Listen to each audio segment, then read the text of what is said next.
complexas assim, da pneumologia, tá? É uma matéria que é muito cobrada em prova de residência, em prova de concurso, tá? Ela tem um mix com a reumatologia, tá? Então, assim, ela envolve outras especialidades e a gente precisa estar atento, porque ela tem várias variações, é uma doença que compromete várias doenças orgânicas que pegam o pulmão.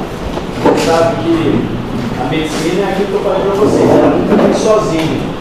As doenças, elas vêm num pacote, vêm acompanhadas de outras, né?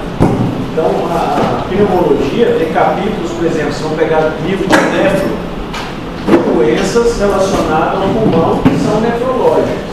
Doenças da hemato que pegam o pulmão, doenças da endócrina que pegam o pulmão. E aqui, basicamente, a gente vai ver que as doenças reumáticas são as que mais comprometem a parte pulmonar, tá bom? Então, é um capítulo mais complicado. Tanto é que quem fizer curso, fizer esses cursos preparatórios, eles não dão essas aulas ficam como aula complementar. Por quê? Porque é complexa, não é uma aula tão simples, até porque tem doenças de diversas características, tá bom? Mas o que eu vou cobrar de vocês é a característica geral, e quando eu falar da doença, as principais eu vou assinalar para vocês, quais que vocês têm que saber, tá bom? Mas eu vou citar várias aqui, então eu não vou querer que vocês gravem todas, se puderem é ótimo, maravilhoso para a vida de vocês, mas eu vou focar em algumas, tá? Então a gente vai começar agora a falar das doenças pulmonares intersticiais e as vasculites do pulmão. O que é isso? Doença intersticial, a gente primeiro, nós estudamos qual categoria de doenças? Obstrutivas. Então a gente estudou a asma, DPOC, né? E agora a gente vai passar para as doenças restritivas. Qual a diferença? Doença obstrutiva é aquela que causa dificuldade de botar o ar para fora.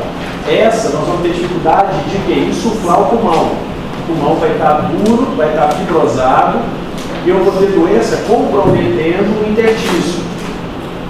Qual a confusão que isso comete? O pessoal tende a dizer que o enfisema pulmonar fibrosa pulmão. O enfisema pulmonar ele não fibrosa pulmão. Ele mexe na parte elástica do pulmão. Logo, o pulmão perde a elasticidade. Aqui, o pulmão não só perde a elasticidade, ele perde também a capacidade de expansão. Então, ele perde a elasticidade e perde a capacidade de se encher. O balão fica duro, tá? Então, a gente vai começar agora, tá? Então, as doenças parenquimatosas difusas, elas comprometem o interstício, elas podem comprometer as vias aéreas e compartimento vascular do pulmão. Então, ela pode comprometer os três componentes do sistema da via aérea. Vocês vão ver que tem doença do interstício que pega pequenas vias aéreas, que é chamada bronquiolite, que vocês veem na pediatria. Tá? O que é a bronquiolite? Nada mais do que a inflamação dos bronquíolos terminais. E a gente vai ver também que aqui, essas doenças parenquimatosas, elas infiltram as pequenas vias aéreas também. Tá bom? Então, é chamado de as doenças infecciosas, neoplásicas, entram sempre no diagnóstico diferencial dessas doenças parenquimatosas. Não é de fácil fechar o diagnóstico. Às vezes a gente vai ter que descartar uma série de outras doenças para a gente pensar em doenças parenquimatosas difusas. Tá? Então, a etiologia. Primeiro, para a gente chegar nela, eu preciso fazer um diagnóstico preciso. Às vezes eu vou precisar de biópsia, tá? Vou precisar de um exame mais invasivo, um lavado broncoalveolar. Tá? Eu vou ter que pesquisar a exposição ambiental, domiciliar e ocupacional. Isso aqui para a pneumologia é fundamental. Saber com que o paciente trabalha, ao que ele é exposto, como é que é o ambiente que ele vive, se é ambiente rural, se é ambiente urbano, tá? Se vive com mofo, se não vive. Então, assim, isso aqui é super importante a gente investigar. Tá? O ambiente sempre está relacionado com as doenças, pessoal. Eu falei para você que a doença tem uma tríade. Qual é? Paciente, genética e ambiente. Essa tríade anda junto. Para a doença se desenvolver, uma dessas tem que estar comprometida. Ou o indivíduo, nosso sistema imunológico, ou o ambiente, ou a genética. Tá bom? Então, as doenças reumatológicas é um grande grupo dessas doenças que pegam parênteses no pulmão. Vocês estão tendo reumato, confere? Quais doenças da reumato vocês tiveram aula? Lúpus.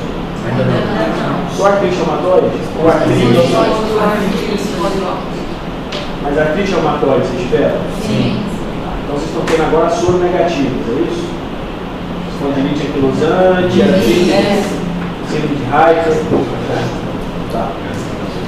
Vocês vão ver que vocês vão revisar muito o reumato. Tá? E a etiologia idiopática, que é aquela quando a gente não descobre a causa. A gente é ignorante e a gente não consegue definir a etiologia, a gente chama de quê? A gente põe esse nome bonito para dizer que deixou um diagnóstico, mas não é ignorância. A gente não descobriu.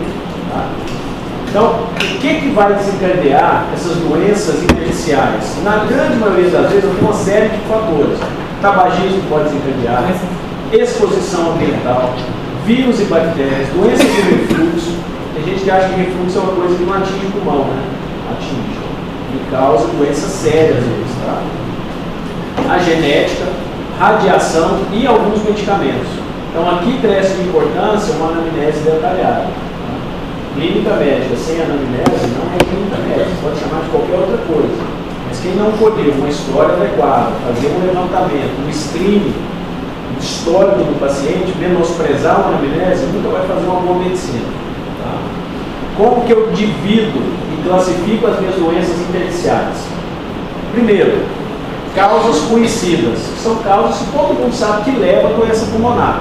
Então vamos lá, quais são? Pneumoconiose, todo mundo conhece? Infecção. Pneumoconiose está relacionada ao quê? Trabalho. Então é uma doença ocupacional. Então olha a história, como é que entra. Né? Drogas. Conhecido? Sim. Colagenose. Sim.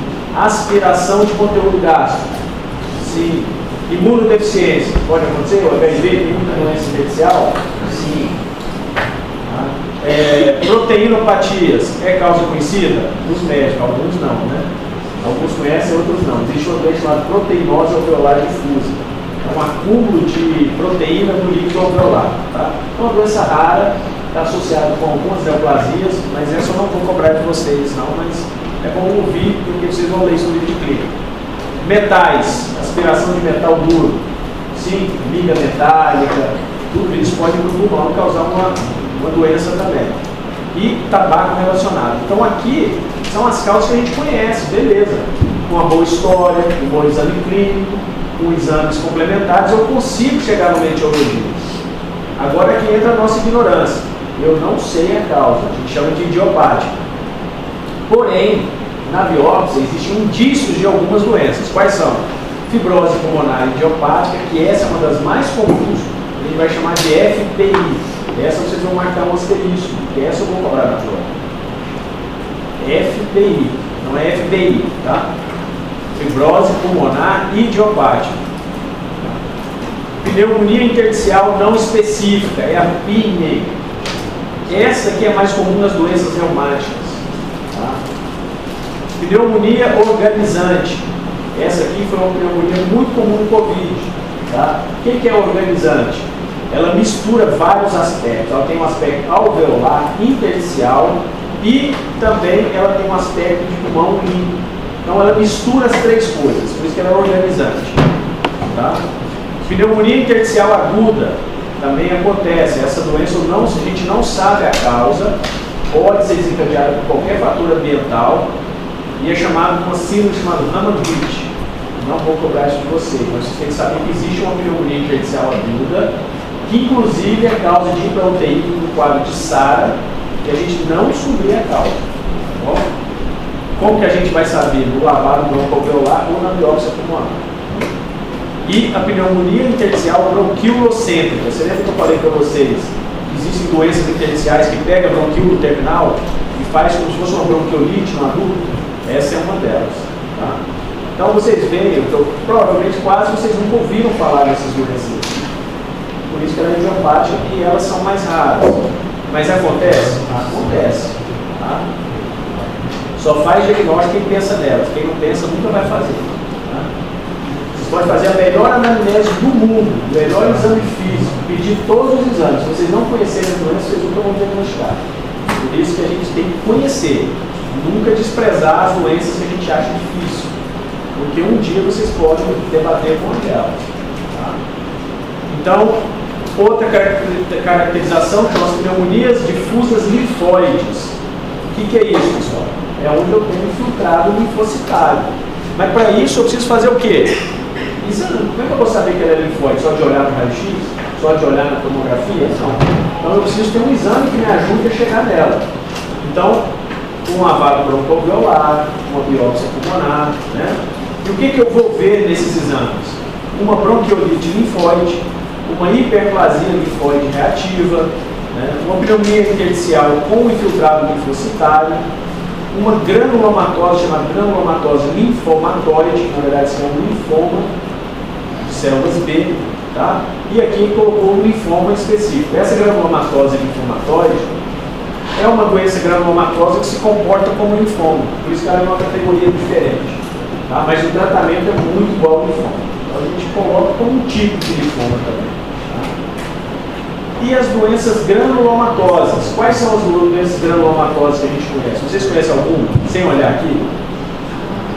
Não, pode olhar, que ela nem está ali. Mas é a mais comum no Brasil. A tuberculose está ali. Valeu, porque senão não vou achar que você leu. De forma granuloma? É, de forma granuloma. Tuberculose é uma doença granulomatosa, infecciosa. Tá bom? Então, quais as causas de doenças granulomatosas? Ela pode ser sarcoidose, que não é infecção, é imunológica. Pneumonite de hipersensibilidade, essa aqui no Brasil é a segunda causa mais comum de granuloma. Depois da tuberculose, a pneumonite de hipersensibilidade. E sabe o que dá essa hipersensibilidade? Normalmente exposição a mofo, exposição a cocô de pássaro. Então, aquelas senhoras que trabalham em casa, fazem limpeza, mexem muito com mofo, são as que mais desenvolvem essa pneumonia de hipersensibilidade. E é uma doença relativamente grave, nós vamos ver que ela tem desdobramentos mais graves. E infecções. Tá? Eu já vi muito na UTI o paciente entrar com pneumonia de hipersensibilidade e ser tratado como um PAC. O que é PAC? Pneumonia adquirida na comunidade. Então o pessoal começa a tratar como se fosse uma pneumonia comum. Mas o aspecto radiológico a gente vai ver não é que na história que a família te conta, ela tem exposição ambiental. Então assim, só vai fazer diagnóstico quem raciocinar nessa doença, tá bom? E ela não é rara, essa doença é comum. É outra que vocês vão marcar um asterisco nela aí, para vocês saberem, tá bom? E miscelânea, o que é miscelânea? Ela mistura tudo, são doenças intersticiais, tem vários aspectos, eu vou mostrar elas para vocês aqui, tá bom? O que é LAM? Linfangioleiomiomatose, só dá em mulher, tá bom? Na verdade, quem já ouviu falar aqui de hemorragia catamenial? A mulher menstrua e faz hemoptise. Por quê? Porque essa doença, ela só dá em mulher porque o vaso sanguíneo do pulmão, ele começa a se desenvolver devido ao hormônio estrogênio. Então só a mulher vai fazer. E ela faz pneumotórax espontâneo, tá? Faz várias bolhas pulmonares. Então é uma doença relativamente complicada, às vezes evolui para transplante. Bom, a proteinose alveolar, que é o acúmulo de proteínas dentro do alvéolo. Pneumonia eosinofílica não é raro, pessoal. Você já estudava verminose? Não? Na pediatria, não? Na microbiologia? Já. Parasito? Quais doenças verminosas que afetam o pulmão e faz o ciclo de... O parasito. Como é que chama o ciclo pulmonar do verme? Ciclo de Loss. Não é isso? O que é isso? Quais são os vermes que fazem ciclo pulmonar e causam eosinofilia? Escaridíase é um. Lembra do NASA? Mercátor americanos, ancilosma condenares, estrongiloides temporais e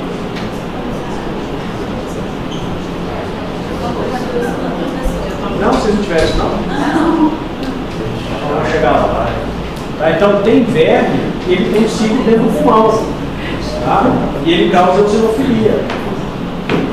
Mas vocês lembram do ciclo pulmonar do verme? Não lembro, então lembra? Não, sem ter vergonha não lembro. Tá.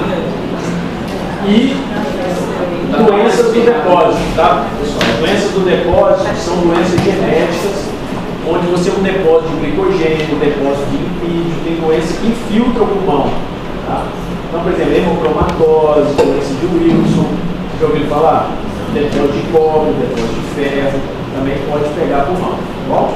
Então, vocês viram aqui, por que eu mostrei esse quadro? Primeiro, que é uma doença de várias etiologias, eu tenho que conhecer clínica médica, eu tenho que conhecer vários aspectos de várias doenças para poder pensar. Então, como é que eu divido as doenças do parênquima pulmonar? Causas que eu conheço, pneumonias intersticiais que eu não conheço, que é idiopático, as de aspecto linfóides, as granulomatosas e as que misturam tudo, tá bom? Ou aspectos diversos. Pessoal, o que é granuloma? Vocês lembram o que é granuloma? Sim. Quem sabe me definir o que é? O granuloma, na verdade, ele é um conjunto dos macrófagos, eles se juntam e a longo prazo eles vão se diferenciando e formam assim, eles se juntam, né, para tentar deixar o que está infectando, né, estático, para prender. E aí existe toda uma diferenciação dos macrófagos. Aí a longo prazo esse tecido ele cresce, só que no pulmão ele não consegue ser vascularizado, aí ele deixa cavitações no pulmão. Bom, bacana, você descreveu para mim basicamente como se forma o granuloma. Perfeito. O granuloma ele é simplesmente uma inflamação crônica. A inflamação ela pode ser aguda e ela pode ser crônica. Quando você tem algum processo inflamatório, ele corre para duas opções. Ou ele cura e a inflamação se resolve, ou a inflamação se perpetua. Quando a inflamação se perpetua e ela cronifica, uma das opções que o organismo faz é fazer um granuloma, para tentar conter aquele processo inflamatório.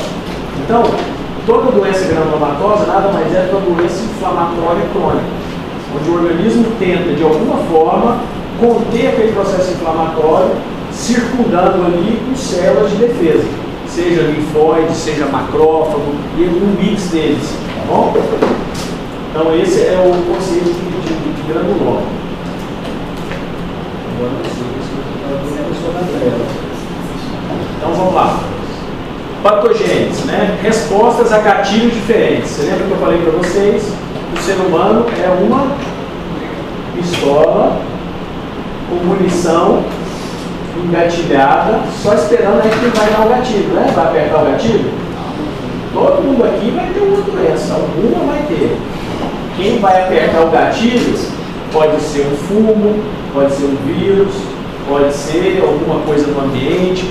Então, respostas a gatilhos diferentes. Esses gatilhos aqui é o que a gente chama de fator de risco, né? Então, por exemplo, o camarada tem história de câncer de pulmão na família. Você vai fumar? Tu é maluco?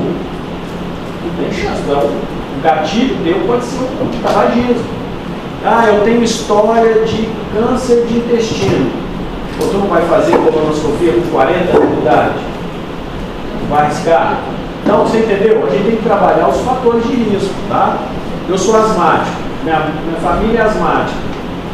A chance do teu filho ser asmático é grande. Então, já orienta e você já vai ter os cuidados com o seu filho para não expor em ambientes que possam desencadear. Então, a gente tem que trabalhar fator de risco, tá?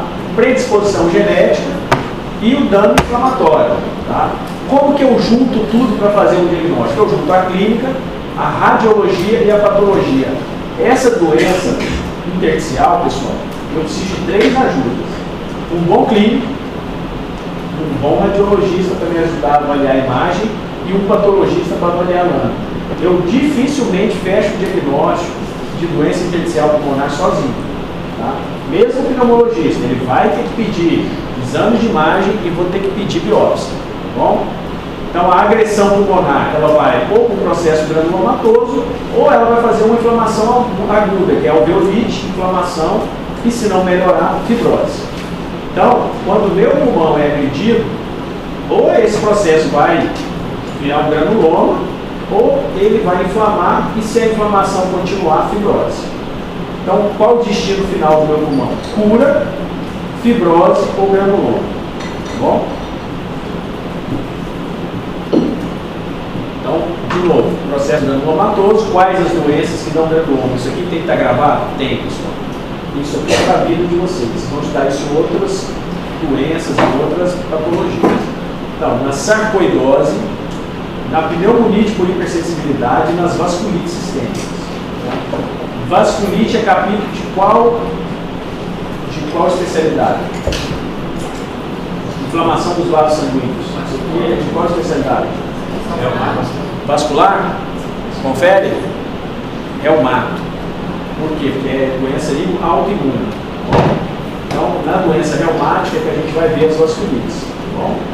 Apesar de pegar vaso, mas o mecanismo é inflamatório e é autoimune. Bom? Então, essas doenças aqui são as que causam granuloma. Essas aqui é que causam inflamação e fibrose. Tá? O que é alveolite? Inflamação no alvéolo. Ela pode curar. Se eu usar corticoide, se eu usar a medicação na hora certa, eu bloqueio essa alveolite e essa inflamação. Mas se eu não tratar, o que vai evoluir? Fibrose. Tá? Então, quais são as doenças que causam alveolite e fibrose? Pneumonia organizante, pneumoconiose, a fibrose intersticial pulmonar, tá? Que essa aqui, você lembra que eu falei que eu pedi para vocês marcarem no asterisco? Não, fibrose pulmonar idiopática e infiltração linfocítica. Pessoal, não precisa ficar preocupado em anotar, que eu vou dar esse slide para vocês, tá? Então, anamnese, o que eu preciso saber? O que o paciente vai me dizer? Dispneia com piora progressiva e tosse seca. Isso aqui é um bizu diagnóstico. Tosse seca, persistente, em pessoas jovens ou mulher acima de 50, ou homem acima de 50 anos, eu tenho que pensar em doença intersticial pulmonar. Não é tosse produtiva. Tá? E sintomas gerais, fadiga, perda de peso, perda de apetite, tá? Valorizar sintomas dispépticos. Por quê, pessoal? O ácido, o paciente que tem refluxo gastroesofaginiano, à noite ele pode aspirar o ácido para o pulmão. E pulmão não é feito para receber ácido. Então o que ele vai causar? Vai causar alveolite, vai causar uma pneumonite, chamada síndrome de Mendelssohn. Então é uma pneumonite por ácido. E isso pode evoluir para fibrose pulmonar, se não bloqueado. Então muita gente tem refluxo durante a sua vida, não trata e futuramente desenvolve fibrose pulmonar. Tá? E é difícil a gente às vezes fazer o diagnóstico. Por quê? Porque eu não sei história clínica. E vocês sabem que nem todo mundo que tem refluxo tem sintoma. Às vezes aquele negócio de queimação, nem todo mundo tem. Tem gente que tem refluxo e é assintomático. Tá? Então a gente precisa valorizar quando tem o sintoma, porque é uma coisa que vai me chamar a atenção. Tá? Idade e sexo, eu falei que as mulheres são, algumas doenças aqui elas são privilegiadas, tá? E os homens acima de 50 anos. Tá? Exposição ocupacional, ambiente domiciliar. Pessoal, não menospreze poeira domiciliar. Mofo. Nunca é bom. Tá? Eu sei porque eu já contei essa história no passado aqui. Eu fiz ultrassom muito tempo num posto aqui, ali na Zona Leste, como é que chama aqui? É Hamilton Mondino. Eu lembro que eu chegava, era uma poeira na calçada, e o vento jogava aquela poeira na cara de todo mundo. Você acha que ali tem cocô de pombo? Você acha que ali tem dejeto de gato?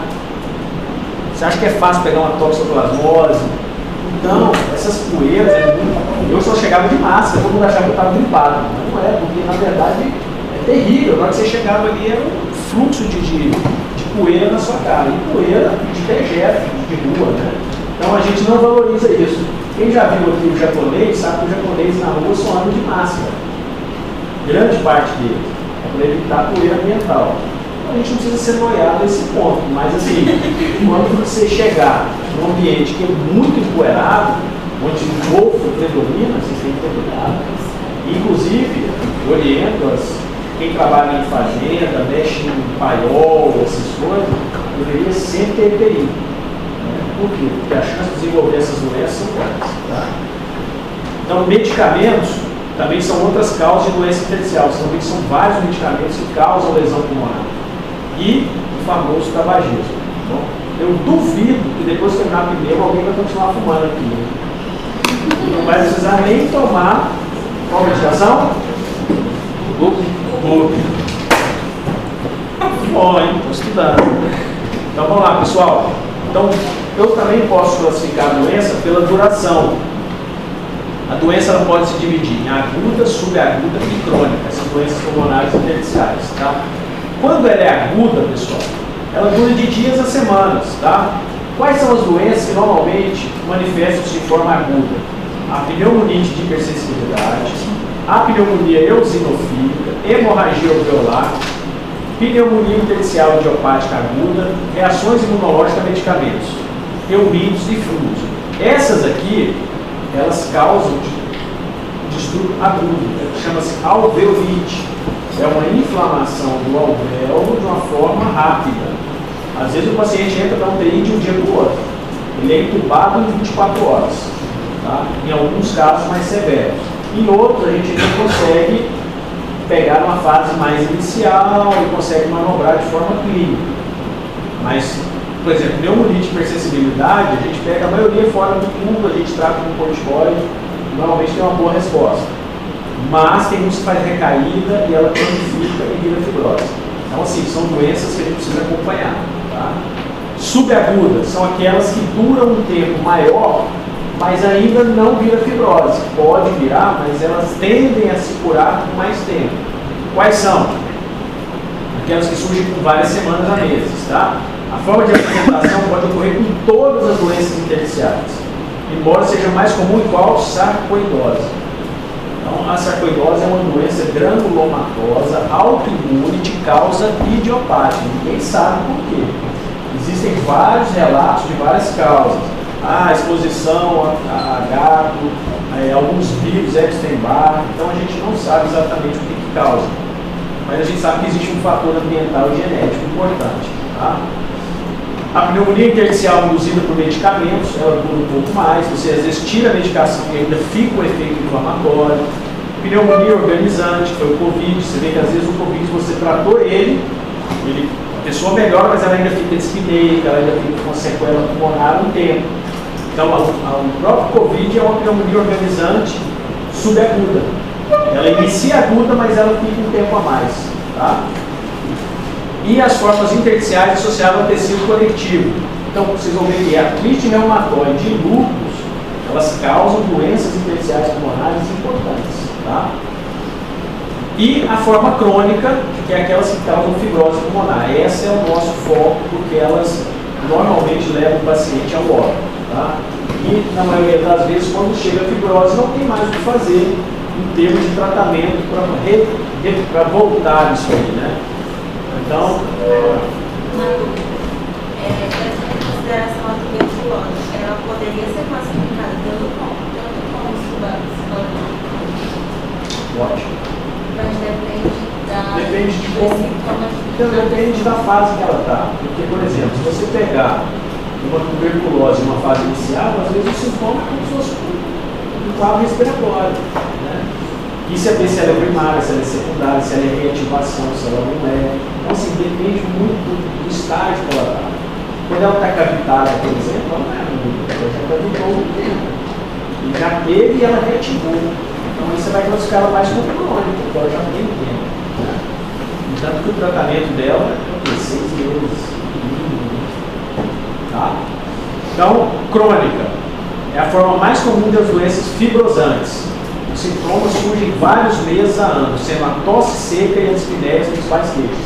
Então, é aquele senhor de 50 anos, tabagista, que começa com tosse seca e falta de ar. Todo mundo vai achar que é o quê na emergência? DPOC. Pessoal, Todas as doenças intersticiais que eu peguei vieram com diagnóstico de DPOC. Tá? Quando vocês virem uma doença intersticial, pelo aspecto radiológico, nós vamos mostrar aqui para vocês, não coloque DPOC. Coloca síndrome parenquimatosa esclarecida, doença parenquimatosa difusa. Tá? DPOC, você tem que ter um histórico, você tem que ter uma imagem compatível. Né? Vocês vão ver que a radiologia da doença intersticial é muito diferente do DPOC. Tá? Ficou claro aqui, pessoal? O tabagismo ele é ruim para várias doenças, né? E ela não deixou de ser um gatilho para as doenças intersticiais também. Não vou dizer que o tabagismo é a causa, como é, por exemplo, da bronquite crônica e no enfisema pulmonar. Mas aqui ela é um gatilho. Ela vai ser aquele fator que vai desencadear todo o processo imunológico. Tá? Então, quais são as doenças? Você tem uma pneumonia descamativa, bronquiolite respiratória e a istiocitose de células de Langerhans. Pessoal, não precisa decorar isso aqui, porque eu sei que é difícil, mas tem uma doença granulomatosa também. Mais rara, só dá em fumante. Tá? E pega o ápice pulmonar e confunde com o TB. Então, vocês terem noção, é bem parecido. Tá? E as pouco observadas com cigarro. Você lembra que eu dei na aula de tabagismo que algumas doenças, aparentemente o cigarro protege? Eu falei para vocês não receitarem cigarro como tratamento. Né? Então, a sarcoidose é uma que o cigarro aparentemente protege. Tá? A pneumonite por hipersensibilidade também. Portanto, aquela vozinha que trabalha no estábulo, que ela mexe com feno, não receite fumo.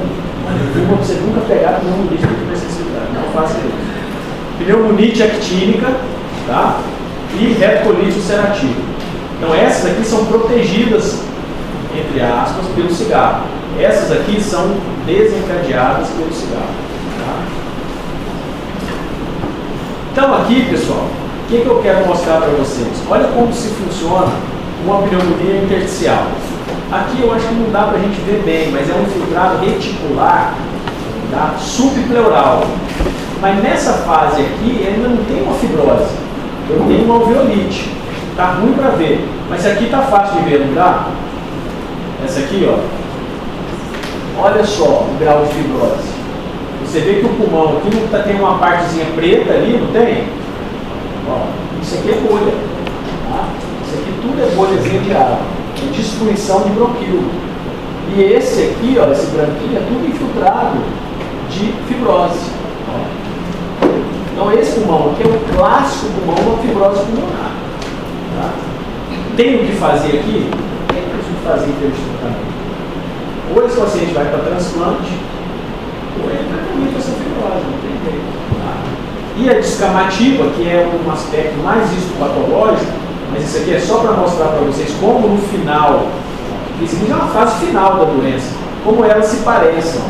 Às vezes não dá para você definir qual doença é essa. Por quê? Porque já chegou numa fibrose, não tem mais como definir qual doença é qual. Mas todas as doenças não tratáveis vão evoluir para isso aqui.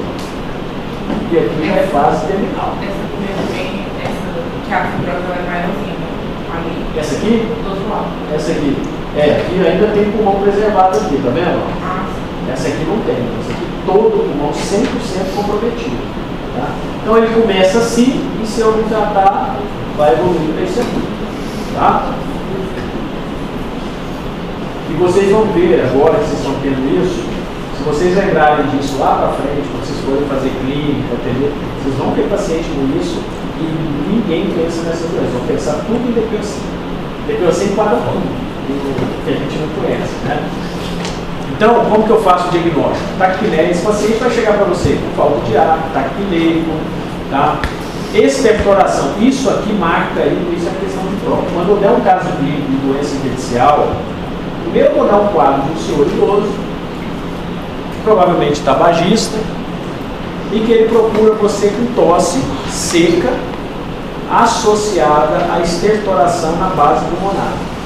Tá? Qual que é essa estertoração? Ela é teleinspiratória em velcro. Tá? O que é isso aqui? O que é teleinspiratória? No final da inspiração. Tá? Ela é crepitante? É subcrepitante? Como é que vocês veem agora? Eu não vou usar esse termo crepitante e subcrepitante. Né? Tá? Ou é fina ou é grossa. Estertoração fina ou estertoração grossa. É estertoração fina, tá? Em bases pulmonares. Oi? Fina que decapar. Exatamente. É inflamatória. Né? E sibilo e grasnilo. Quem sabe o que é grasnilo? É quando tem o som que é de cabra, presta atenção. Som de gralha, né? Aquele som é um sibilo alto, tá? Isso é muito tipo de doença intersticial pulmonar. Quando vocês ouvirem grasnilo no exame físico, pensem em bronquiolite, vocês sempre vão acertar, tá? Aquela criança que parece uma cornagem, mas não chega a ser uma cornagem, é um sibilo mais alto, tá? Chama grasnilo, é típico de pneumonite, de bronquiolite. Prova de função pulmonar. Aqui está a importância da gente ter uma espirometria. Qual o padrão da minha espirometria aqui, pessoal? Restrição. Quem lembra do padrão obstrutivo? O índice de tifenol, qual que é? VF1 sobre CVF, lembra?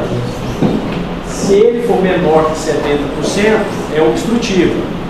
Se ele for maior que 70%, pode ser normal ou restritiva. Então, se eu tiver um índice normal, eu não posso dizer que é restritivo, mas pode ser restritivo, né? Mas, doutor, então como é que eu vou diferenciar? Primeiro, a minha capacidade vital forçada vai estar diminuída. Tá? Então, a CVF vai estar menor que 50%. E eu tenho outros exames para me ajudar, pessoal. Quais são? A pletismografia, que ninguém vai usar, mas vocês vão gravar porque está descrito na literatura. É o único meio de eu medir a capacidade pulmonar total. Por quê? Porque a espirometria, ela não mede meu volume residual. Você lembra aquele volume que fica no pulmão, no final? A gente não consegue medir isso em espirometria, mas a pletismografia, ela consegue medir. Logo, a capacidade pulmonar total vai estar reduzida pelo bloco da fibrótico. Então, diferente do DPOC, que meu volume residual está o quê? Aumentado. Por quê? O ar está saindo, está preso.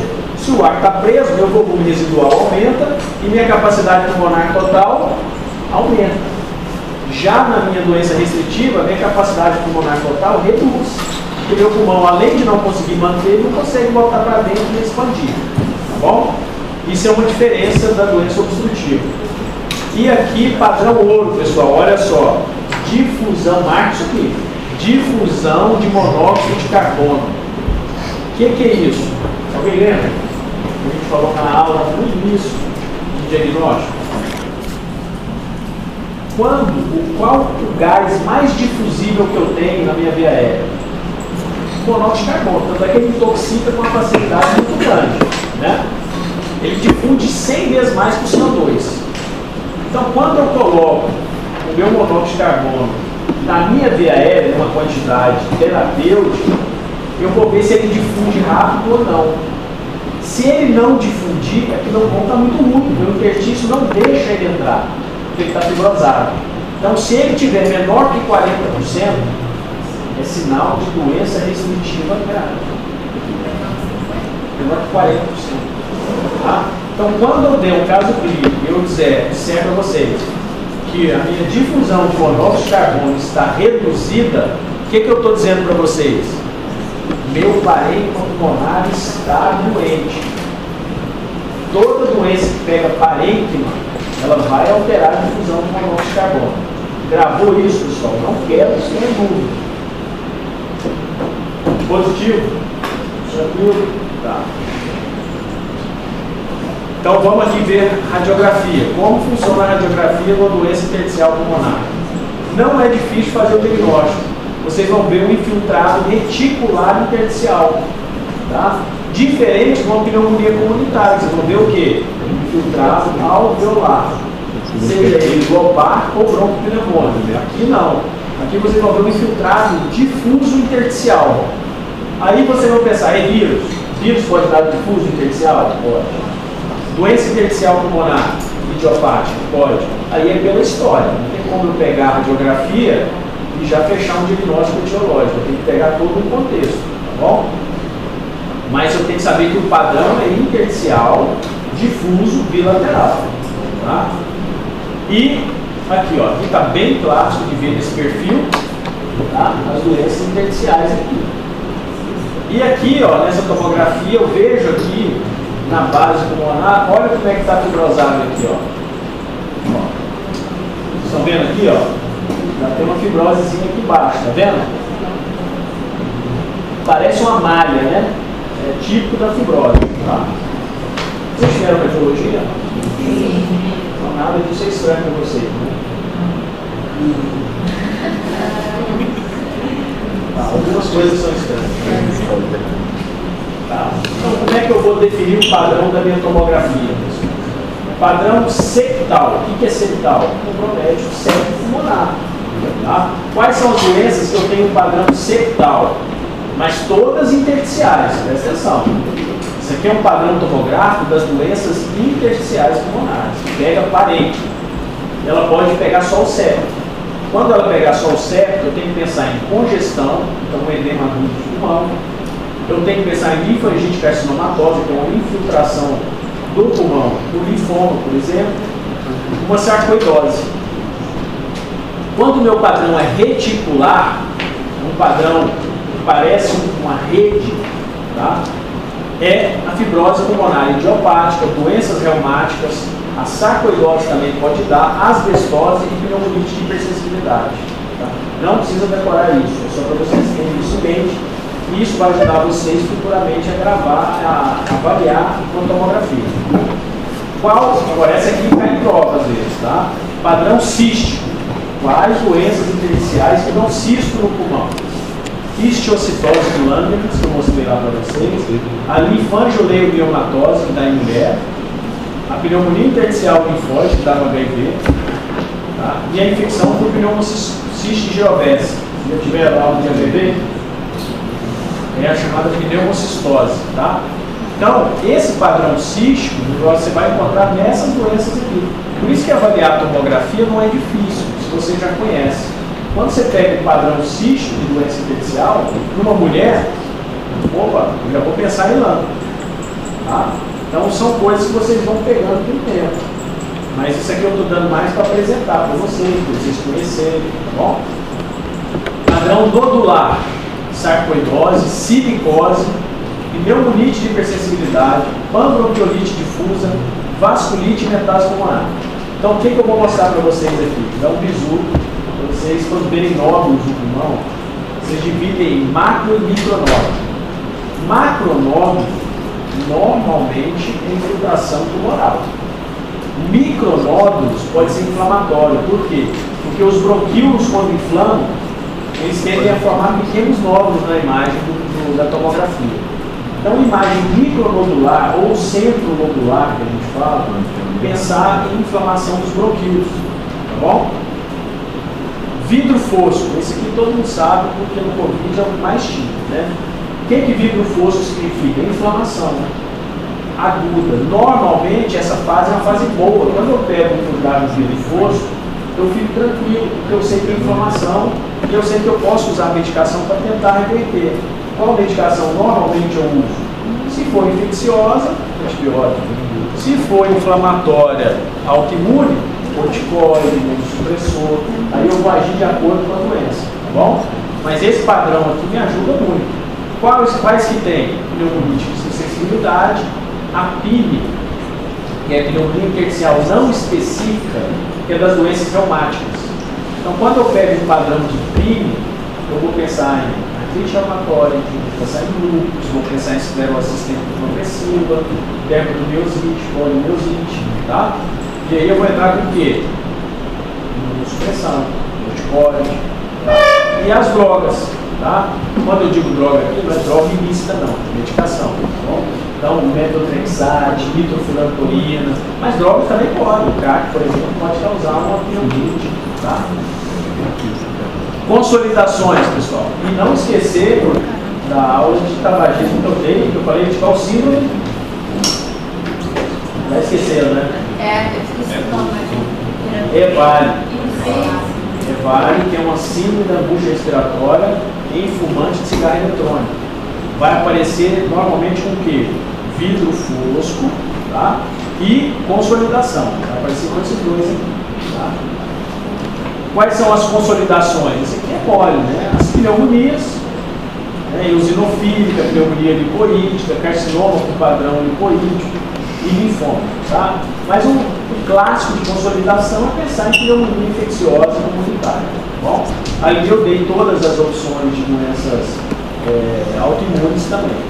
Agora, o que vocês notaram de interessante aqui, pessoal? Qual doença que tem quase todos, que pode dar quase todos esses padrões? Pega a pneumonia de hipersensibilidade, que é o pH. Só não está na septal. Mas olha aqui, ele está aqui. Aqui também não está, né? Mas ele está aqui e ele pode estar aqui também. Não está aqui, mas ele pode dar consolidação. Então, a pneumonia de hipersensibilidade, na verdade, ela não tem um padrão claro, específico. Ela é um padrão que a gente chama de triplo. Porque eu vou ter área de vida pulmão normal, eu vou ter área de vidro fosco, eu vou ter área de consolidação e vou ter área de aspecto, às vezes, reticular.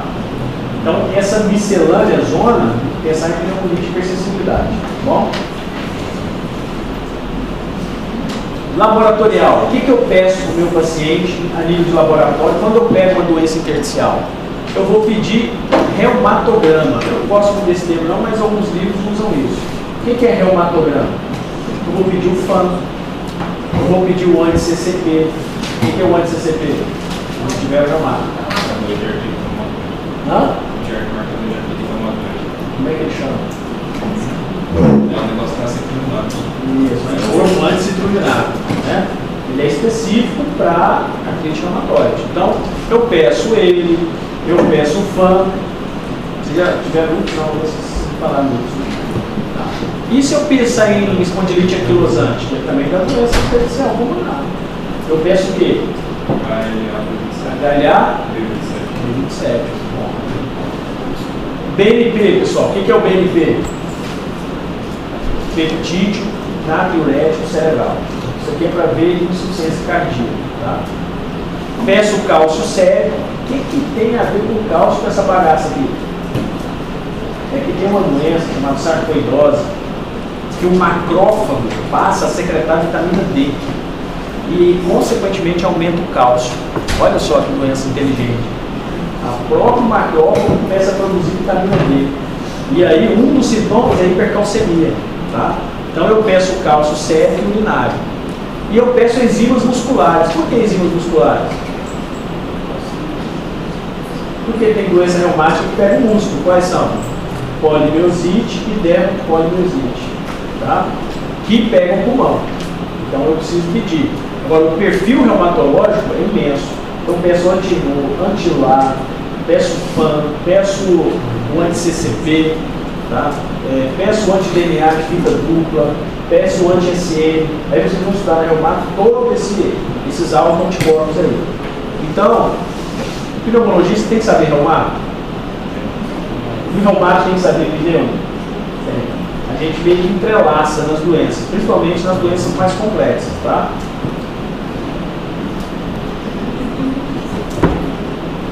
Agora eu vou falar para vocês dos diagnósticos mais elaborados. O que eu peço de exames, além daqueles básicos, para a gente diagnosticar agora, tentando de forma mais específica, tá? Lavado broncoalveolar. Alguém sabe o que é lavado broncoalveolar? Como é que eu pego isso? Eu vou lavar o bronco com água? Como é que é esse negócio? Eu vou fazer uma broncoscopia, vou pegar um aparelho igual de endoscopia, botar no bronco, vou injetar uma quantidade de soro, vou lavar e vou puxar uma quantidade. E essa amostra eu vou analisar, para saber quais os tipos de células que predominam no meu bronquíolo lá embaixo, tá bom? Até onde eu alcançar. Se vier sangue, eu vou pensar em hemorragia alveolar, tá? Então, como é que eu vejo? Se for hemorragia, eu vou ver macrófagos com hemociderina, tá? Se for pneumonia lipoídica, macrófagos sintonizados. Se for síndrome eosinofílica, eu vou ter mais de 25% de eosinófilo. Se for, por exemplo, uma pneumonia linfocítica, eu vou ver mais de 30% de linfócito. Então, o lavado ele vai me direcionar no diagnóstico. Tá? Então, essas doenças, como elas são difíceis de você diagnosticar, eu vou ter que fazer exame mais profundo. Né? Eu vou ter que invadir mais meu paciente às vezes. E aí eu vou ter que usar o lavado, vou ter que biopsiar. O anátomo patológico, muitas vezes, é o que vai me dar o diagnóstico. Não sei se eu falei isso para vocês, né, nas aulas iniciais. Sempre, o que vai me dar o diagnóstico de certeza de todas as doenças, na sua esmagadora maioria? Biópsia.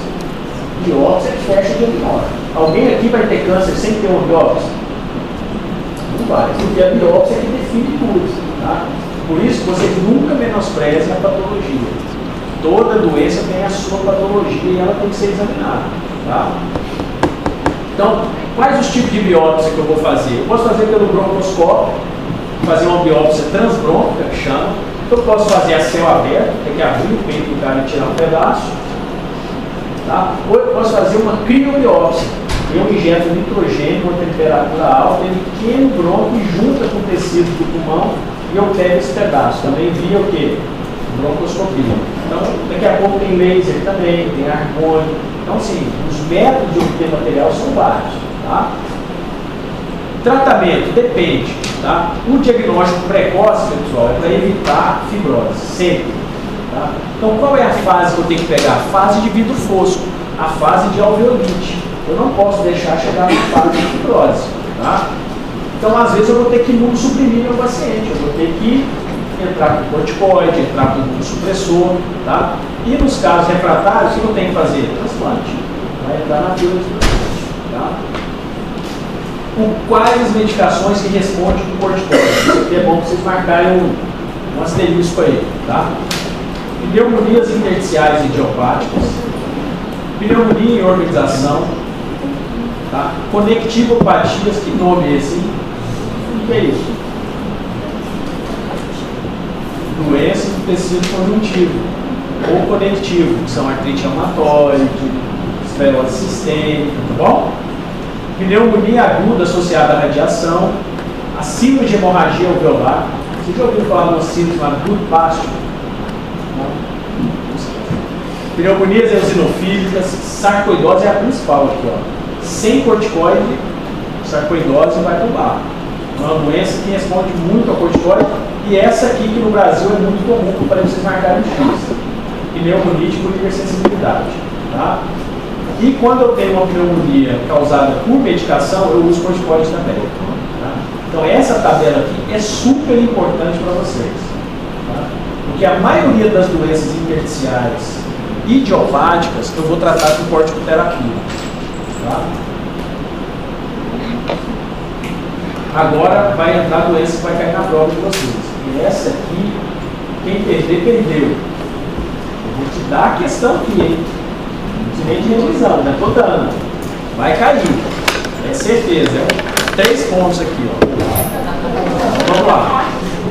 Ela é importante ou não?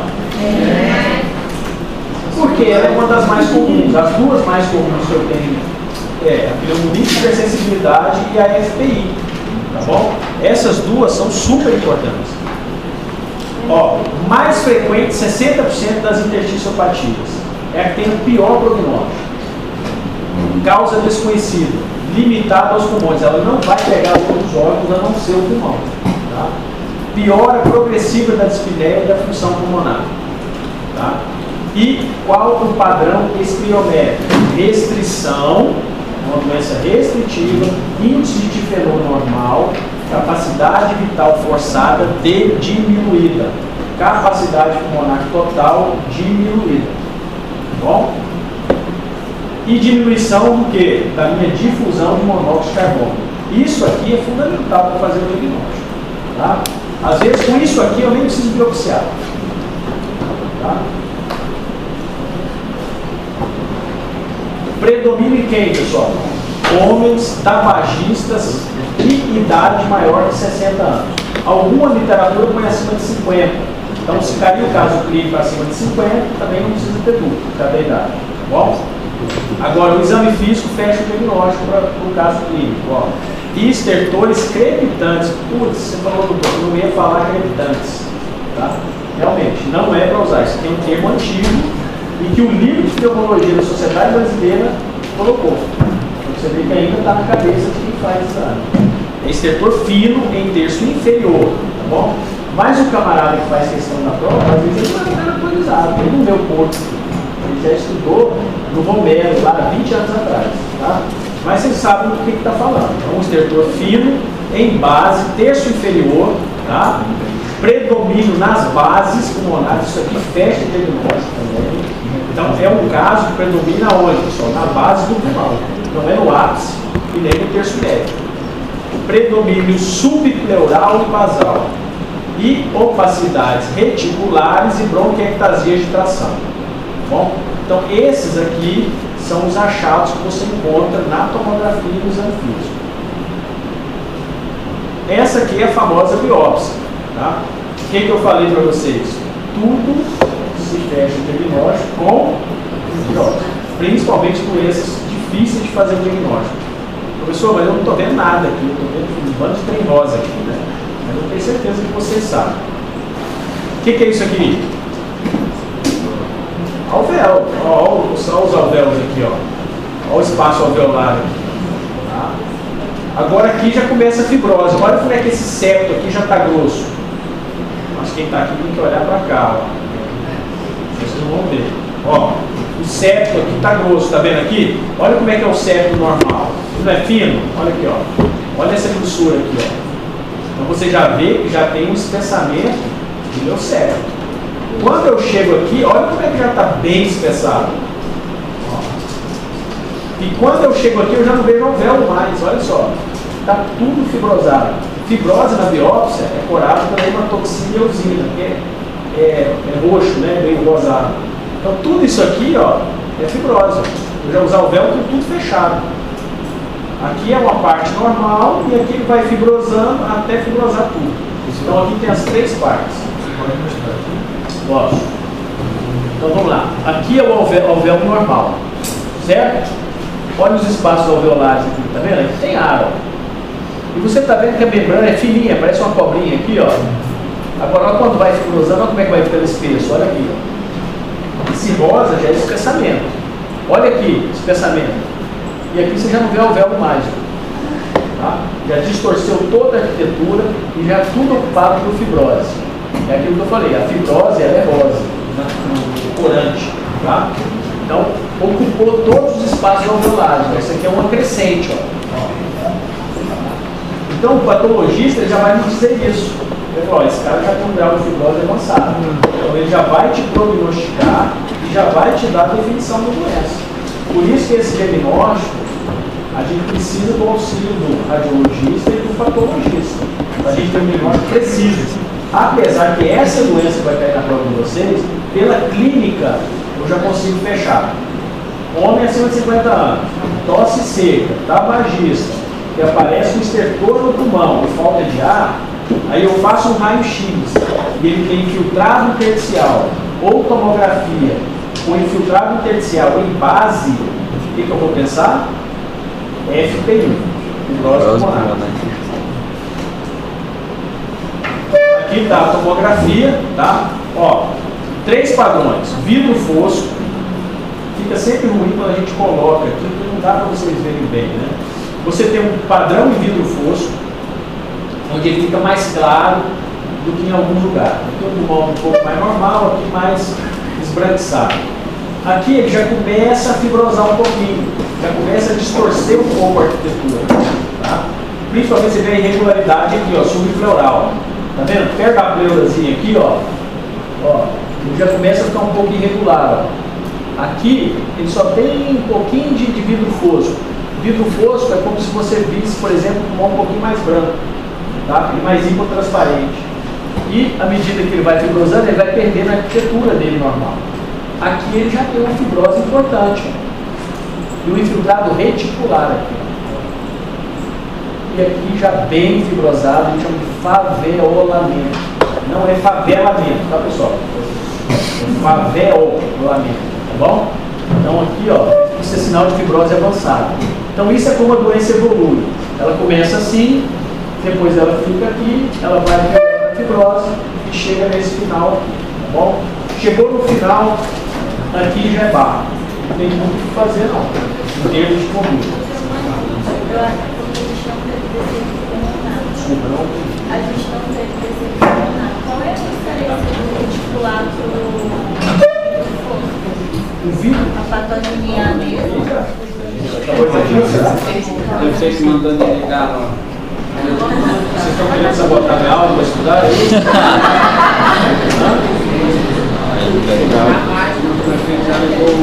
Não, hein? A vereadora ali no caso tem. Só mudar.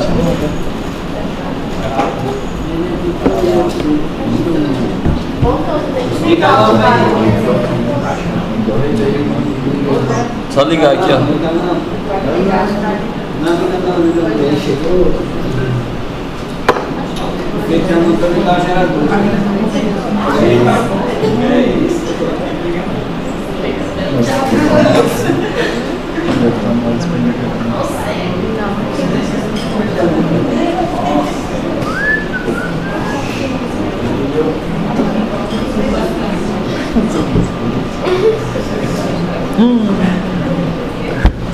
Ai,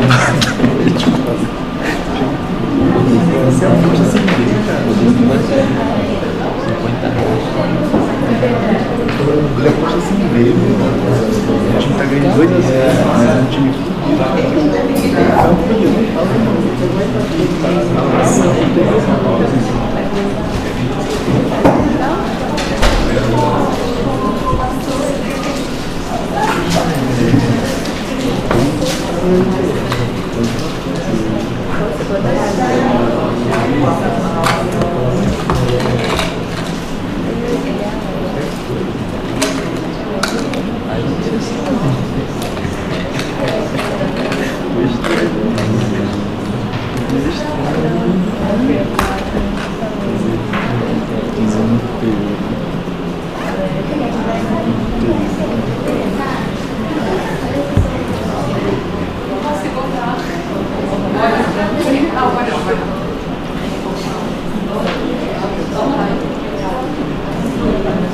Pessoal, então vamos lá. A gente evoluiu. Você me perguntou como você vai saber que o padrão é reticular ou o padrão vidro fosco, né? Então tá, o vidro fosco, ele é como se fosse uma diminuição da densidade pulmonar. O pulmão fica menos preto, ele fica mais branco, ele tende a ser mais... Você vai ver que uma parte da área é aerada, uma outra menos aerada. Mas ele não tem nada assim filtrado, condensado. É um apagamento, uma atenuação. Como você pegar um vidro que está meio nublado. Mais ou menos isso, embaçado. Quando você pega o infiltrado reticular, é esse aqui, ó. Esse retículo aqui, ó. Tá vendo essa faixazinha? É um retículo, né? Desses infiltrados reticulares. Ele entra no meio, como se fosse uma rede. Tá? E a fibrose já é essa mistura aqui, ó. É um monte de bolinha preta com retículo do lado. Então isso aqui chama favelamento, parece favo de mel. Então essas são as 3 lesões clássicas do pulmão. Tá? Eu vou ver se eu tenho alguma aqui mais clássica para mostrar, porque na hora que põe o vidro fosco para aqui fica claro, aqui não fica, mas no outro. Quando eu mandar o slide para vocês, no celular vocês vão ver bem a diferença. Tratamento, então, pessoal, tem tratamento para fibrose pulmonar idiopática? Tem. Se eu pegar uma fase mais inicial, por exemplo, se eu pegar nessa fase de vidro fosco, o que eu vou usar? Corticoide e imunossupressor, porque é uma doença idiopática, eu não sei a causa, ele é autoimune. Então, se eu atuar nessa fase aqui, eu ainda consigo melhorar a doença. Mas a maioria que chega para mim já chega com uma fase já de fibrose. E aí, como é que eu vou fazer? Aí eu tenho 2 medicações hoje, top de linha, que conseguiu, pelo menos, prolongar a meia-vida desse pessoal. Então, melhorou a sobrevida, melhorou a qualidade de vida, mas não vai curar a doença. Mas eu consigo, pelo menos, estabilizar por um tempo. Tá? É a pirfenidona e a nintedanib. Tá? Nintedanib. São diminuição da perda da função e benefício de sobrevida, tá bom? São drogas que eu só posso usar se já tiver fibrose. Se não tiver fibrose, eu não vou usar.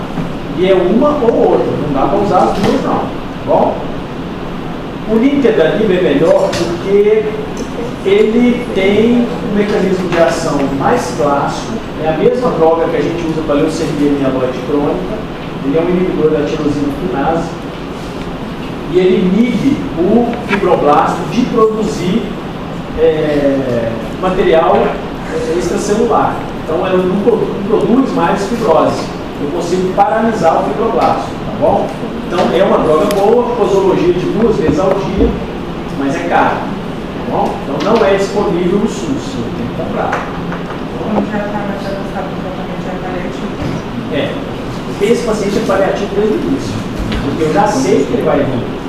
Então eu já faço a paliação dele agora. Paliativo é um termo amplo. Eu não vou considerar paliativo como terminal. Paliativo é cuidados de doenças não curáveis. Tá bom? Então eu vou ter que dar tudo que for possível para ele conviver com a doença dele da melhor forma, com o melhor conforto. Tá? Então o que eu tenho que fazer? Além do tratamento, do antifibrótico, vacina, igual eu pensei, vacinar para pneumococo, para influenza, fisioterapia, bom? Melhorar a dieta, nutrição, condicionamento. Pessoal, tratamento, como você falou, paliativo é você dar um melhor tratamento em todos os sentidos. Não é só dar um remédio e falar vai embora para casa. Bom, é o acompanhamento ambulatorial, é o segmento. Bom? Agora entra outra doençazinha top para vocês. A FPI, que eu acabei de falar, vai cair. E essa aqui também vai cair. Olha só que maravilha. 2 pontos já. Pois é. Então vocês vão tirar 10. Na verdade, eu já falei minha nota inteira para vocês. Pelo menos a M1 vai cair. DPOC, asma, doenças intersticiais e pneumoconiose, que eu vou dar na próxima segunda. Eu vou apresentar. Mas pneumoconiose que já tiveram esse no trabalho, já? Pode. Não precisa nem comprar na prova. Mas é questão dada para vocês. Eu não prova nisso já, entendeu? Só que eu não consigo. Sério mesmo, se vocês já tiverem aula, não tiveram, eu estou dando questão para vocês. Então vamos lá, pessoal. Pneumonite e hipersensibilidade. Vocês querem um tema novo?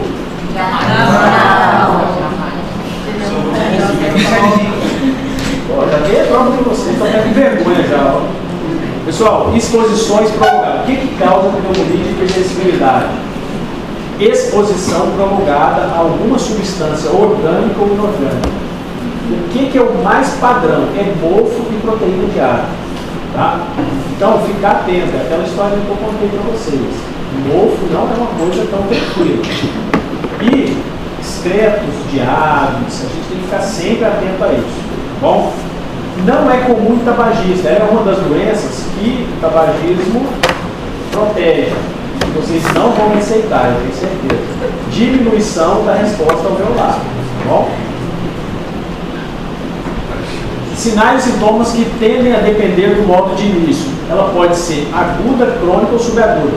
A pneumonite hipersensibilidade, se ela for aguda, pessoal, ela passa como se fosse um quadro alérgico. Tranquilo, ela resolve em uma semana.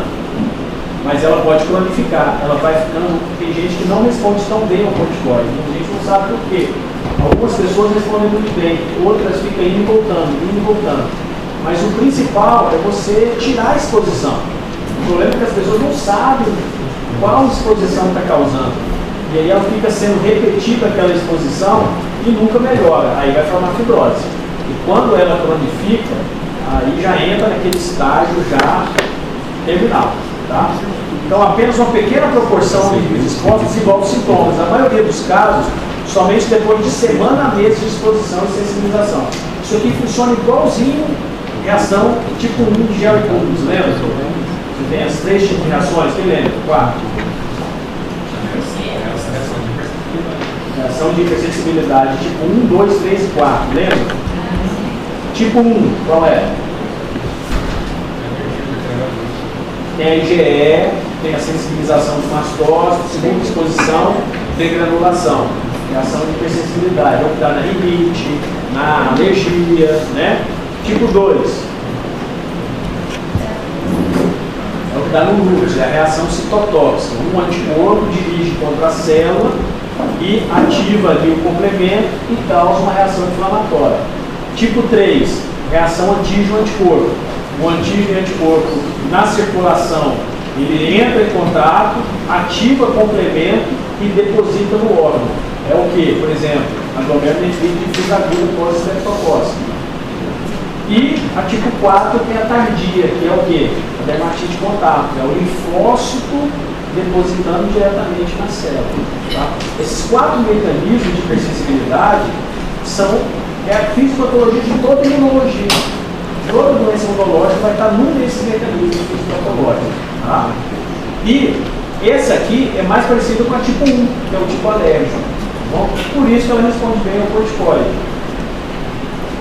E a maioria passa como um quadro alérgico. Tá? Então, a pneumonite e hipersensibilidade, a doença ocorre em indivíduos anteriormente sensibilizados. Então, é aquela pessoa que já entra em contato com o mofo, ou já entra em contato com excreta, e na exposição depois, em mais altos níveis, né, você manifesta o quadro clássico, que é o quê? Febre, calafrio, tosse, aperto no tórax, tá? Muito parecido com o quadro asmático. E dispneia 4 a 8, isso aqui fecha o diagnóstico, ó. É um quadro de exposição e depois de 4 a 6 horas o paciente procura com um quadro de dispneia. Mas quando você vai auscultar, não é aquele quadro de sibilo, de uma asma, parece muito mais uma pneumonia. Esse paciente normalmente ele é tratado como o que na emergência? O que vocês acham? Pneumonia comunitária. Ele vai sair com antibiótico e não vai sair com corticoide. E aí que está o problema. Tá? Esse paciente volta 1 ou 2 dias depois para ser entubado. Esse aqui é o grande detalhe. Se a gente não fizer o diagnóstico precoce e não pensar nessa doença, ela vai evoluir. A imagem aqui de novo está muito ruim, não dá para a gente ver bem, mas no celular vocês vão dar um momento disso, vocês vão ver que vai ficar bacana. Tá? Aqui é vidro fosco, é a fase de alveolite, eu consigo usar corticoide e melhorar. Aqui ainda está na fase de alveolar, mas ainda tem retículo aqui, tá? Tem uma doença ali, esses branquinhos aqui no meio, ó. Ó, tá vendo esses branquinhos aqui, ó? É infiltrado reticular.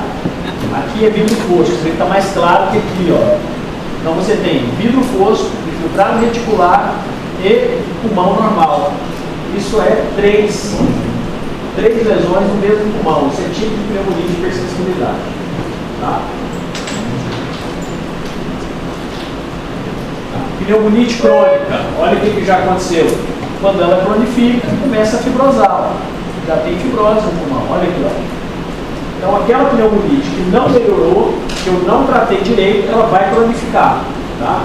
Então a doença crônica ocorre em indivíduos com exposição crônica em longo prazo de baixo nível autismo, como os criadores de pássaros, manifestando-se pelo desenvolvimento de dispneia de esforço. Tá?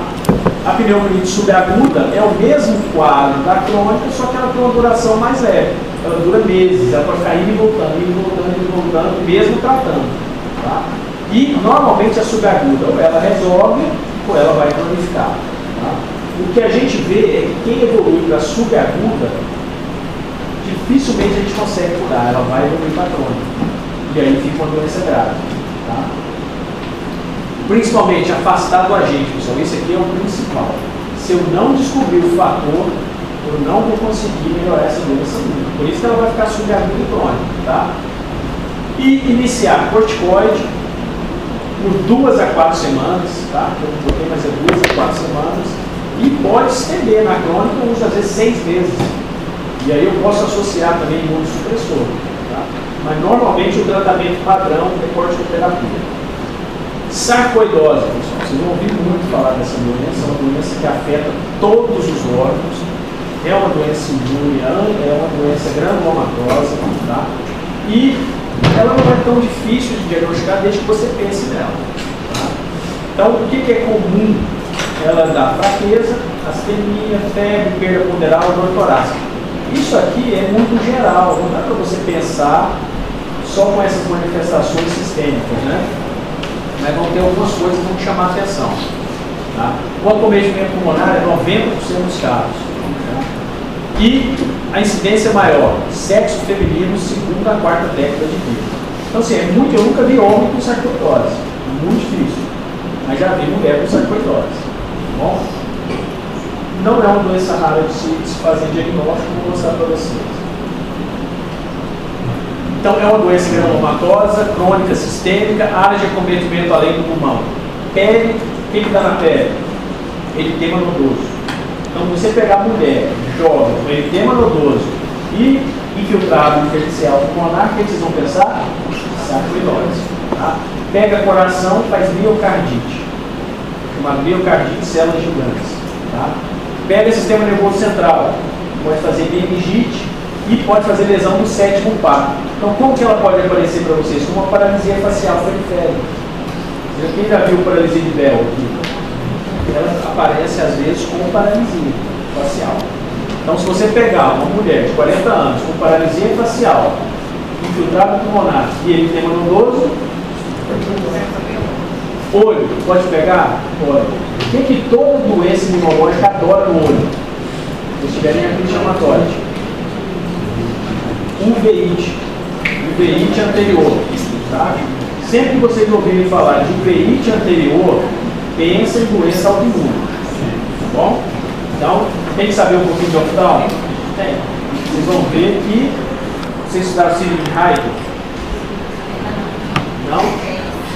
É uma doença reumática que na classe da espondilite anquilosante, porque ela é soro negativa, e ela dá artrite, conjuntivite, tá? Pega o olho, e uretrite. Então, essa tríade é da síndrome de Heidel. Vocês vão ver isso. Tá?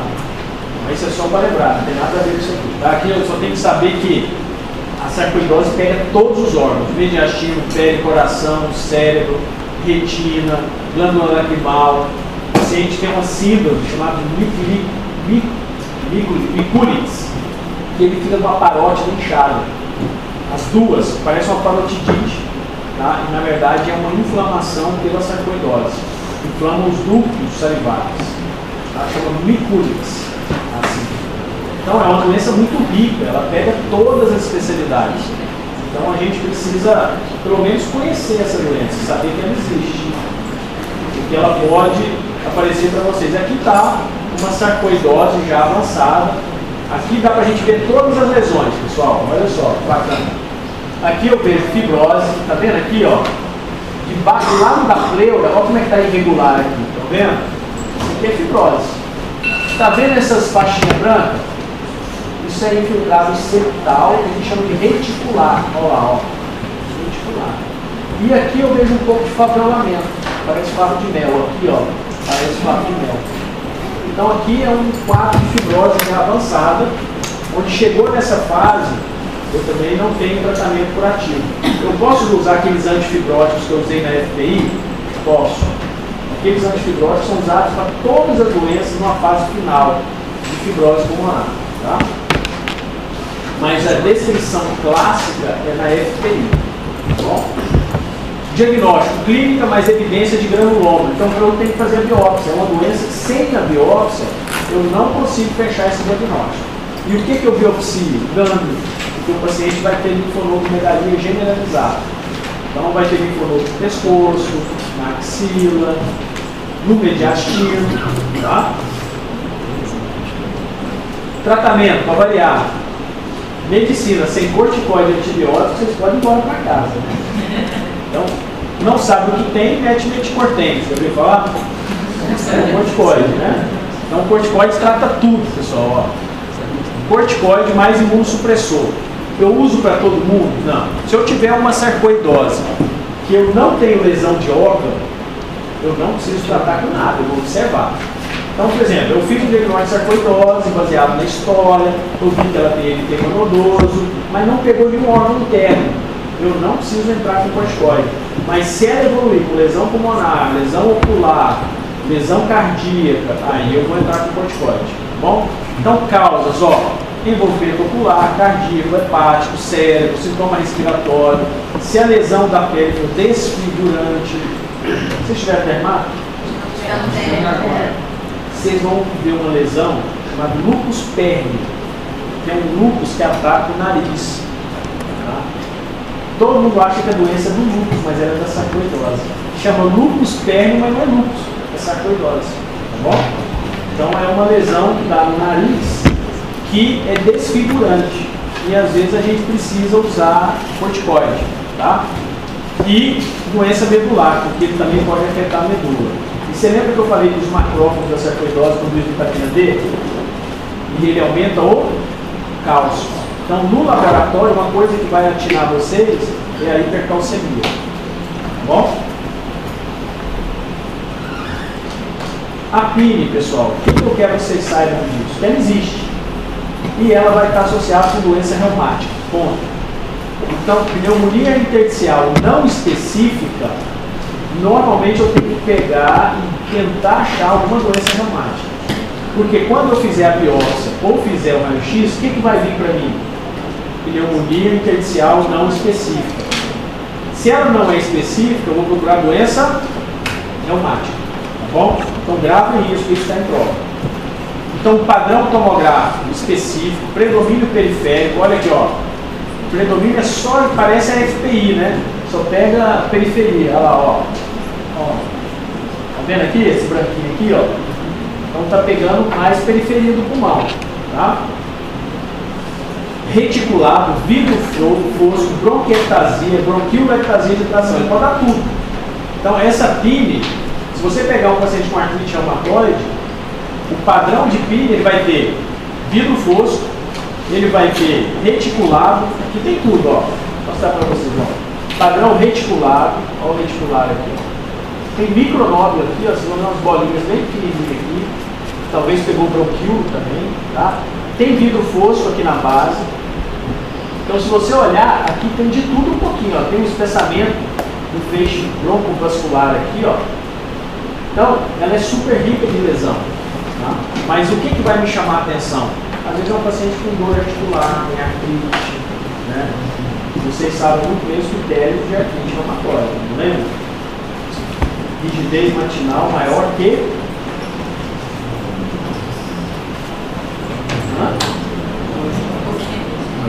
20 minutos? 30 minutos? 60 minutos? Por mais de 1 hora. Por mais de 6 meses. Não é? Não pode ser um dia. Tem que ser por mais de 6 meses. Tá bom? Tem que ter anticorpo anticiclorinado ou fator reumatoide positivo. Tem que ser simétrica. Tem que pegar articulação proximal. Isso? Interfalangiana proximal. Se for distal, eu já penso em outra. Qual?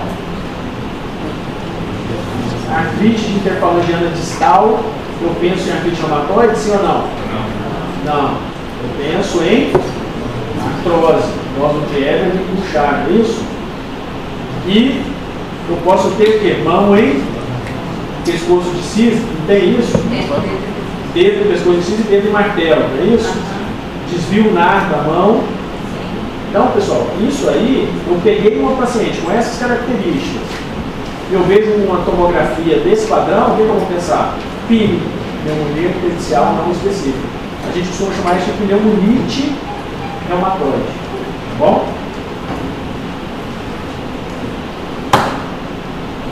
Não quero que vocês decorem isso.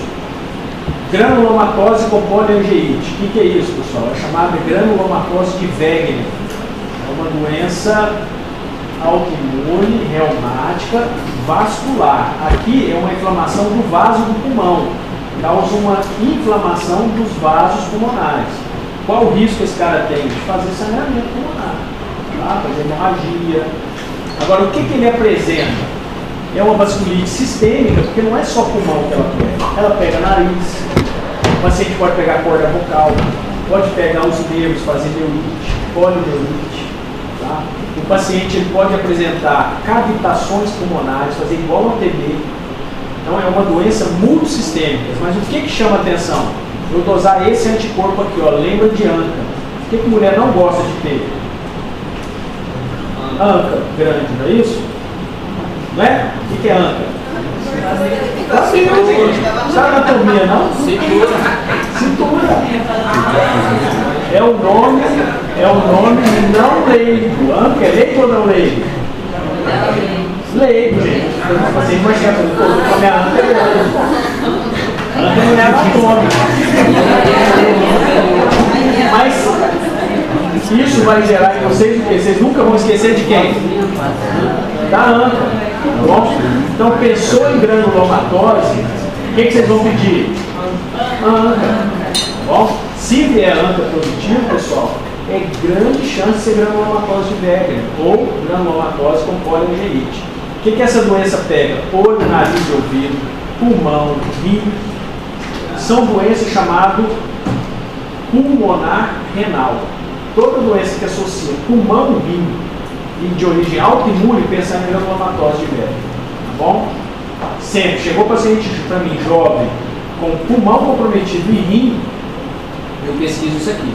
Eu sempre vou pedir o ANCA dele. Tá bom? Então é acometimento sistêmico. Pulmão pode ter várias lesões. Pode ter fibrose, pode ter cavitação, pode ter infiltrado reticular, nodular. É uma miscelânea. Mas qual que é o clássico? Cavitação pulmonar e nódulos pulmonares. Tá? É considerada uma doença intersticial pulmonar? Sim. Agora, olha o que essas doenças dão, essa vasculite. Ó. Olha o que ele faz na pele. Necrosa a pele. Por isso que é vasculite. O vaso aqui está inflamado. Então a pele fica necrosada porque o sangue não chega lá. Causa uveíte. Olha aqui, as doenças reumáticas, pessoal, causam uveíte anterior. Não é posterior, porque tem uveíte posterior. É uveíte anterior. Tá? Olha o que ele pega também, pessoal. Pega a corda vocal. Você vê que aqui está toda inflamada. Ela perdeu até a prega vocal já. Então, às vezes tem que fazer amputação. Tá? Olha a cavitação do pulmão. Olha aqui, ó. É igualzinho TB, ó. Tá? Então, e aqui é o ANCA. O anticorpo, isso aqui é uma imunofluorescência. Tá? Onde a gente vê um anticorpo ANCA aqui. Então, é uma doença importantíssima de vocês conhecerem. É rara, mas só vai fazer o diagnóstico e pensar. Tá bom? Sintomas do trato respiratório superior, envolvimento pulmonar, doença renal, ANCA positivo. Aí você tem o C-ANCA e o P-ANCA. Aqui eu quero que vocês entendam só o ANCA. Esse negócio de C e P, vocês vão estudar depois na reumato, tá? Mas o da granulomatose, ela é o C-ANCA, tá bom? Então pensa que C tem ANCA, febre e perda ponderal. Tá? Os critérios diagnósticos, não vou cobrar de vocês, mas vocês têm que saber. A reumato vai cobrar de vocês, tem certeza disso. Portanto, se vocês quiserem ler e já ir aprendendo, na hora que ela der aula para vocês, vocês vão tirar 10 na prova, tá bom? Isso aqui são critérios necessários para o diagnóstico, tá? Olha o que tem que ter: inflamação nasal oral, úlcera oral, tá? Raio-x de tórax, nódulo infiltrado ou cavidade. Por quê? Tem insuficiência renal, então pode fazer hematura e cilindros hemáticos. E na biópsia, o que vai dar? Inflamação granulomatosa dos vasos pulmonares. Tá? Tratamento, olha que difícil. Pessoal, homeopatia não trata nada.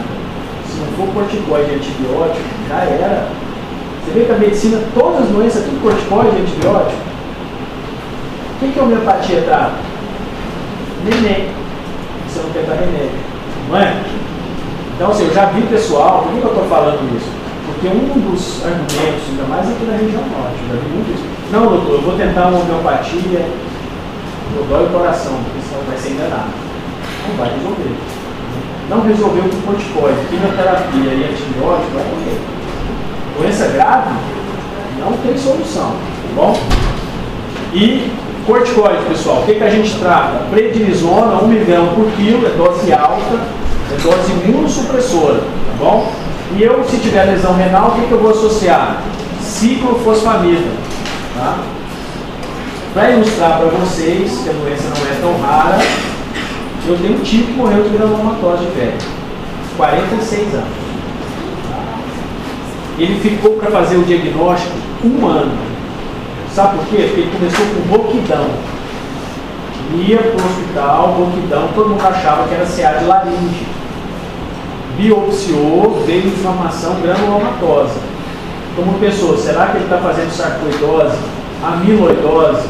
Pensou em várias doenças. Ele morava fora, não tinha contato com ele, mas de longe eu acompanhava. E, de uma certa, ele fez uma tomografia e descobriu uma cavitação no pulmão. Foi fazer uma biópsia guiada por tomografia, fez um pneumotórax. Nesse pneumotórax ele foi para a UTI. Na UTI ele fez choque séptico e morreu. Provavelmente, o que aconteceu? Na minha ideia, eu não vi a declaração de óbito, mas eu acho que a cavitação dele infectou por aspergilos. Né? Quem já ouviu falar de fungus bol aqui?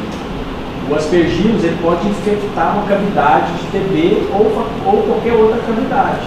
E como ele morava na fazenda, provavelmente essa cavitação estava infectada e na hora que enfiou a agulha, espalhou. Tá? Então assim, não é uma doença tão rara, mas para fazer o diagnóstico, tem que pensar nela. Tá? Então um cara jovem, com uma cavitação, onde você descartou TB, que é a mais comum no Brasil, fazer o TRM e descartar o TB. Né? E ele, o ANCA dele veio positivo, depois que morreu. Tá? Demorou a dosar, ele estava no Nordeste, e aí demorou a dosar lá, só sei que depois o ANCA dele veio positivo. Tá bom? Mas só para vocês verem que às vezes está perto da gente, a gente acha que não existe. Então, o tratamento, alternativa, gama-globulina, tem os imunomoduladores, posso usar antibiótico para tratamento, o sulfapimetropim tem algum efeito anti-inflamatório também, não é nem para tratar a infecção. Tá? Assim como a azitromicina tem um efeito anti-inflamatório, a sulfa também tem nesse caso. Então, às vezes a gente associa. Tá? Outra doença do mesmo perfil é chamado Church-Strauss, antiga. Hoje é angeite granulomatosa. O que é isso, pessoal? É aquela asma refratária que ninguém consegue tratar e o paciente desenvolve, por exemplo, uma insuficiência renal ou uma polineurite. Então é uma asma associada à doença autoimune. É uma asma específica. Tá? Então quando vocês pegarem uma asma refratária, tem que descartar essa danada aqui, ó. Eu não falei naquela aula lá para não encher a cabeça de vocês, mas agora eu vou encher. Porque essa aqui é uma asma específica, tá bom? É uma vasculite do pulmão, um infiltrado eosinofílico. Então o que você vai ter no sangue? Eosinofilia importante, tá? E granuloma no pulmão. Então vai ter nódulos granulomatosos no pulmão com quadro de asma. Então se vocês pegarem um asmático com granuloma no pulmão, o que é? Church-Strauss ou angeite granulomatosa. Tá? O nome correto hoje é angeite granulomatosa. Então, quais são os sintomas? Asmatiformes, mais eosinofilia maior que 10%. É fácil o diagnóstico, não é difícil. O que é difícil?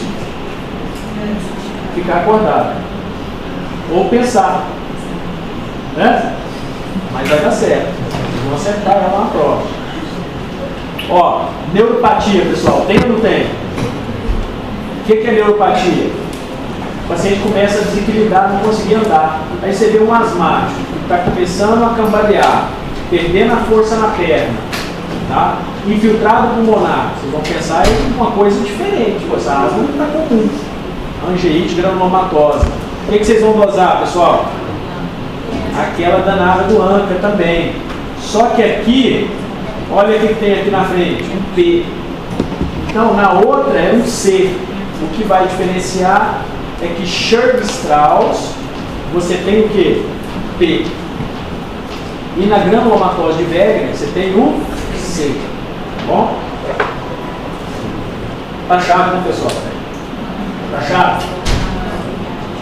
Então, ó, são os fenótipos. Olha aqui uma vasculite aqui, ó, do nariz. Eu falei para vocês, olha como é que ela pode aparecer. Às vezes uma ferida, que não melhora, não cicatriza, tá? E olha o infiltrado. Infiltrado totalmente intersticial, nodular, reticular, vidro fosco e já tem um pouco de fibrose aqui, ó. Então é uma doença intersticial pulmonar. Por isso eu tenho que mostrar para vocês. Vocês têm que saber que ela existe. E aí tem critério para fazer diagnóstico. Tudo na reumato tem critério, tá? Critério para lúpus, critério para artrite reumatoide, critério para os vasculites. Vocês vão decorar critério para chuchu na reumato. E vocês vão ver que para fechar o diagnóstico, às vezes é clínico. Então você precisa ter história, né? Então aqui tem um mnemônico para vocês gravarem, sem neura, bicho, né? O que é sem neura? S, sintomas asmatiformes. O E, eosinofilia.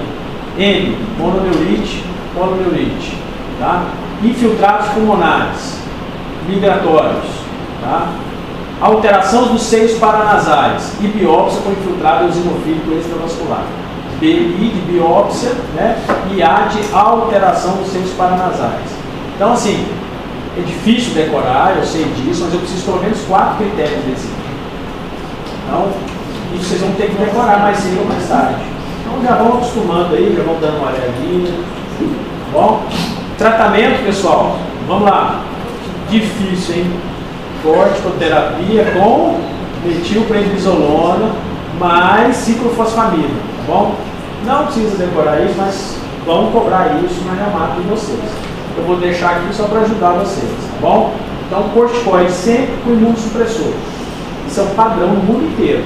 Se você tiver granulomatose de verme na Bahia, ou se tiver nos Estados Unidos, o tratamento é esse aqui, não vai mudar. O bom da reumato é isso, que você é padronizado, é tudo bem documentado, não tem variações de conduta não. Tá? Então, doença sistêmica, o que você vai pensar, pessoal? Isso aqui é uma revisão de reumato para vocês. Tá? Mãos do mecânico, ó, essa mão grossa, áspera, heliotropo, tá vendo esse roxo em volta do olho? Isso aqui é típico da dermatopoliosite, tá? Chama heliotropo. Fenômeno de Renault, tá vendo aqui? Dedo roxo, você tem 3 fases no fenômeno de Renault. Isso aqui dá muito em quê? Esclerose sistêmica progressiva, ou antiga esclerodermia. Tá bom? Você está vendo aqui, ó, que o dedo do mecânico está áspero, grosso. Isso aqui também você vai ver na dermatopoliosite. Tá? Pápulas de Gotham, também na dermatopoliosite. E dedo de salsicha, bem típico também de paciente reumático. Tá bom? Então, esses aqui são sinais que você vai bater o olho e fala, opa, deixa eu ver o pulmão desse cara. Tá bom? Então, o diagnóstico da mão, do olho, a reumato é muito rica em doença cutânea. Então, vocês vão ver a pele e já vão pensar em doenças reumáticas. Tá? E, consequentemente, vão olhar o quê? O pulmão. Né? O pulmão vai estar junto, olha lá. Ó. Uma pneumonite, olha como é que o lúpus pode dar. Uma pneumonite aguda pode dar vidro fosco, infiltrado reticular, tá? Infiltrado intersticial. Olha só, aqui é vidro fosco tudo, ó. Então, chama pneumonite aguda do lúpus. Então, lúpus, artrite reumatoide, pega pulmão, pessoal. E a lesão é típica, é a PIN. Quando vocês verem PIN, pensar sempre em doença reumática. Tá bom? E a lesão não é clássica, ela é variável. Ela é vidro fosco, infiltrado reticular, ela pega mais base pulmonar. Tá bom? Reumatoide, olha só a artrite reumatoide. Aqui já tem uma fibrose pulmonar. Ó, olha o favelamento aqui, ó. Tá vendo?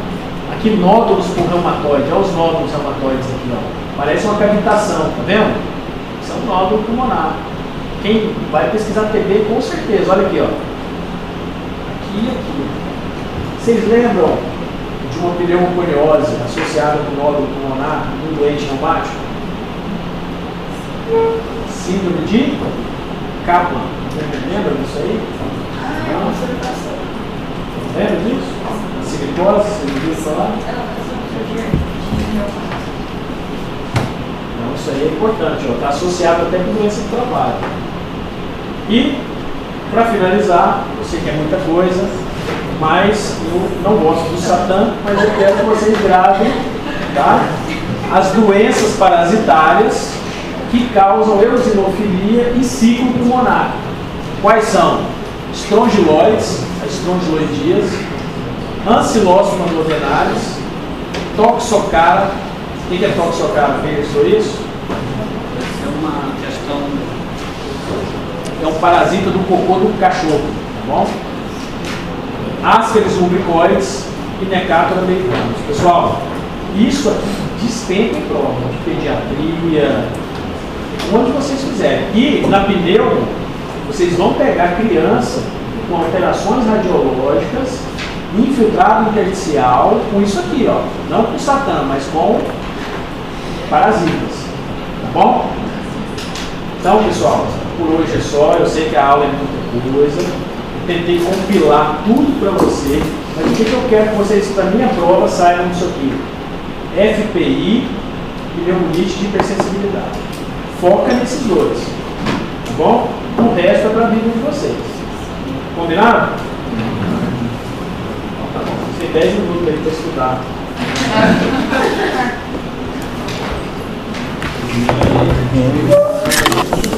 Então, se vocês